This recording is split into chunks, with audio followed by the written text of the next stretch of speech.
This is what some call the old Kanye, rapping in his 2004 hit, Jesus Walks.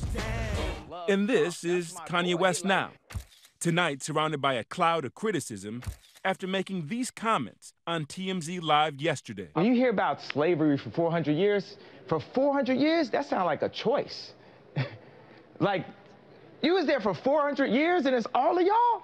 You know, like, it's like we're mentally in prison. The star immediately confronted by TMZ staffer Van Lathan. I'm appalled, and brother, I am unbelievably hurt by the fact that you have morphed into something, to me, that's not real. I thought it was incumbent upon me to speak directly to Kanye West. Bro, I'm sorry I hurt you. You gotta be responsible. No, I'm sorry. He was so off base on what he said about slavery that it was important for him to know that before he speaks to something that serious, he needs to know what he's talking about.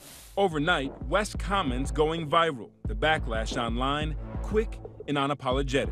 One Twitter user saying, to say slavery was a choice isn't only deluded, it's insensitive, it's hateful, and it's demeaning. Kanye's most recent comments about slavery, it sounds like he's lost his ever-loving mind. What was left of it? The artist later clarifying on Twitter, writing, "Of course I know that slaves did not get shackled and put on a boat by free will. My point is, for us to have stayed in that position, even though the numbers were on our side, means that we were mentally enslaved." He would later delete the tweets. Kanye West has a massive platform. When he speaks, it reaches millions of people. And what he's done with his latest comments on slavery being a choice, it's ignorant, it's irresponsible. There's something about putting slavery and choice together that many call misguided.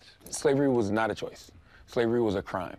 You know, nobody chooses to be a slave. Radio host Charlemagne the God spoke to West in a much-anticipated interview released online yesterday. It's just the next frontier for me. Nearly 2 hours long, the interview hit on topics like mental health and West's apparent reverence for Donald Trump. Got a guy like him who's clearly trying to marginalize and oppress people that look like you. How can I support somebody who is oppressing and marginalizing me and people that look like me? That's the question for Kanye West. 100%. And that's what I said to him in the interview, and he had no answer. I don't have all the answers that a celebrity's supposed to have, but I could tell you, when he was running, it's like I felt something. The interview was filmed a week before Kanye tweeted this picture of himself in a Make America Great Again hat. Kanye believes that as an artist that he can use his gifts to take symbols of hate and turn them into symbols of love. Nah. I mean, he said that in reference to the Make America Great Again hat. Something I told him, in order to repurpose something, you have to know the meaning of the thing that you're repurposing. That Make America Great Again slogan does not apply to minorities because America was never great for us. But Mr. West has never shied away from taboo topics like politics. George Bush doesn't care about black people. He's known for creating controversial moments on a national stage, from snatching that microphone at the VMAs. I'm really happy for you. I'm gonna let you finish. But Beyonce had one of the best videos of all time. That famous. To his provocative music videos. From Kanye West. If you see him. But at a time when debate rages over race, like the legacy of Confederate monuments. You will not replace us. And after white nationalists rallied in Charlottesville. Critics say his words matter now more than ever.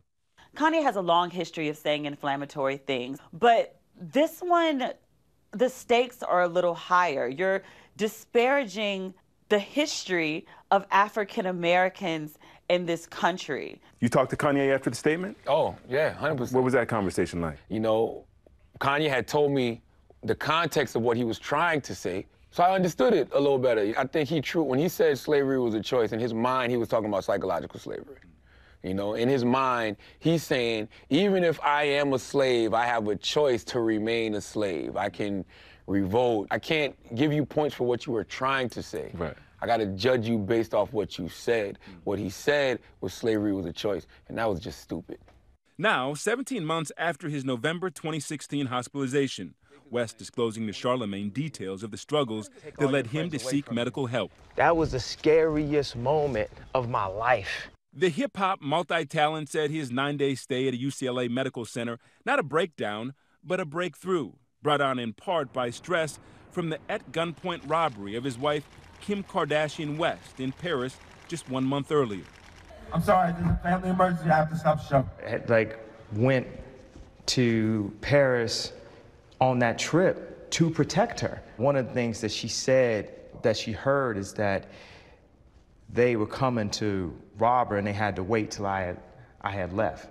And in his TMZ interview, revealing this. I got liposuction because I didn't want y'all to call me fat like y'all called Rob at the wedding. I was addicted to opioids. 2 days I got off of opioids, I'm in the hospital. Where's Kanye's headset at right now? Is he healthy? I really don't know. I mean, you know, in the interview, we talked about mental health a lot. He spoke about being on meds, you know, so I'm on TMZ saying he was addicted to opioids. He even talked about liposuction. You know, he talked about losing all his confidence. Like, I mean, that sounds like, you know, low self-esteem. I still think he's grieving over the death of his mom.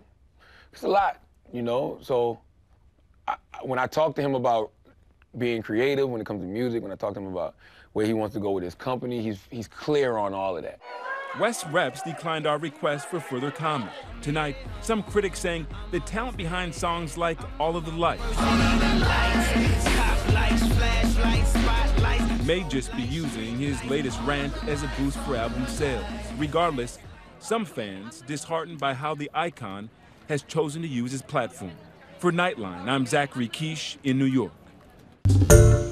Hi everyone, George Stephanopoulos here. Thanks for checking out the ABC News YouTube channel. If you'd like to get more videos, show highlights, and watch live event coverage, click on the right over here to subscribe to our channel, and don't forget to download the ABC News app for breaking news alerts. Thanks for watching.